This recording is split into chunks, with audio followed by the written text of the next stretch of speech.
কর্ম কথা বলে। আপনি যা করবেন, আপনি বেঁচে থাকতেই কোনো না কোনো উপায়ে ঠিক সেটাই ফেরত পাবেন। একটা ছোট্ট গল্প বলি। দূর গ্রামে এক কৃষক থাকতেন, যে কিনা প্রতি সপ্তাহে দুধ দিয়ে ঘি মাখন তৈরি করতেন এবং সেটা বাজারে বিক্রি করতে নিয়ে আসতেন। সে যখন বাজারে তার তৈরি করা মাখন ঘি বিক্রি করতে নিয়ে আসতেন, সে একজন বিশ্বস্ত দোকানদার পেলেন, যার কাছে সে মাখন বিক্রি করতেন। তো দোকানদারও তার কাছ থেকে মাখন কিনতে কিনতে একটা সময় তাকে বিশ্বাস করে। দুজনের ভিতরে একটা বিশ্বাসের জায়গা তৈরি হয়। তো দোকানদার গরিব কৃষকের কাছ থেকে মাখনটা মেপে নেওয়ার প্রয়োজন মনে করে না। তো একদিন কি হলো, দোকানদার হঠাৎ করে মনে করলো যে আমি যে ওই গরিব কৃষকের কাছ থেকে মাখনটা কিনছি 1 কেজি ওজনের, আমার একটু মেপে নেওয়ার দরকার।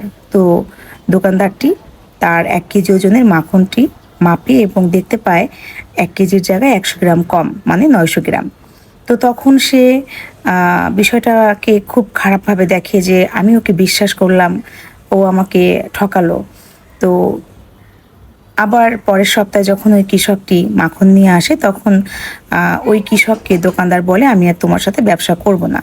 কথা শোনার পরে গরিব কৃষকটি খুব অবাক হয় এবং সে দোকানদারের কাছে জানতে চায় যে আপনি কেন আমার কাছ থেকে মাখন কিনবেন না, আমি কি দোষ করেছি।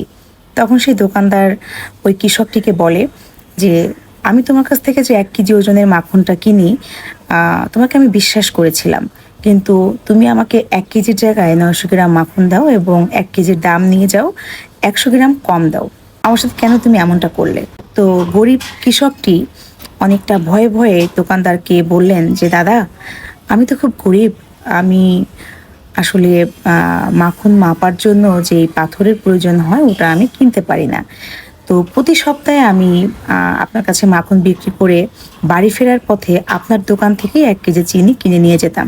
তো আমি যে চিনিটা আপনার দোকান থেকে প্রতি সপ্তাহে বাড়ি ফেরার পথে কিনে নিয়ে যেতাম, ওই চিনিটাকেই দাঁড়িপাল্লার একপাশে রেখে আর আমার মাখন একপাশে রেখে মেপে নিয়ে আসতাম। তো একথা শোনার পরে দোকানদার চুপ।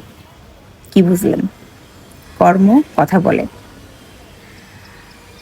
আসলে আমরা মানুষেরা খুব সুন্দরভাবে মানুষকে ঠকিয়ে যাই। আমরা এটা বুঝতেই চাই না যে আমরা যেটা করছি সেটা আমাদের কাছে খুব ভয়ঙ্কর রূপে ফিরে আসবে। একজন ফরমালিন কলা বিক্রেতা কলা বিক্রি করে, সে মনে করে আমি তো কলা খাই না।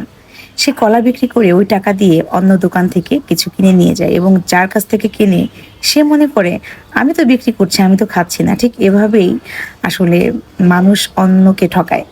তো ওই যে উপরে একজন বসে আছেন, উনি খুব সুন্দরভাবে অঙ্ক কষেন এবং হিসাবটা মিলিয়ে রাখেন। ওই যে কথায় আছে না, পাপ ছাড়ে না বাপেরে। সত্যিই তাই। আপনি আজ যা করছেন, বিশ্বাস করেন আপনি কোনো না কোনো উপায়ে সেটা ফেরত পাবেন। আর এই যে আপনি আপনার কর্মফল ফেরত পাচ্ছেন এবং যার সাথে আপনি অন্যায় করছেন, যাকে ঠকাচ্ছেন, তাকেও আল্লাহ পাক কোনো না কোনো উপায়ে আপনার করা এই ঠকানো থেকে উদ্ধার করে। এটা কিন্তু বাস্তব সত্যি। তাই কাউকে ঠকানোর আগে, কাউকে কষ্ট দেওয়ার আগে একবার ভাববেন, কারণ এটাই আপনি ফেরত পাবেন।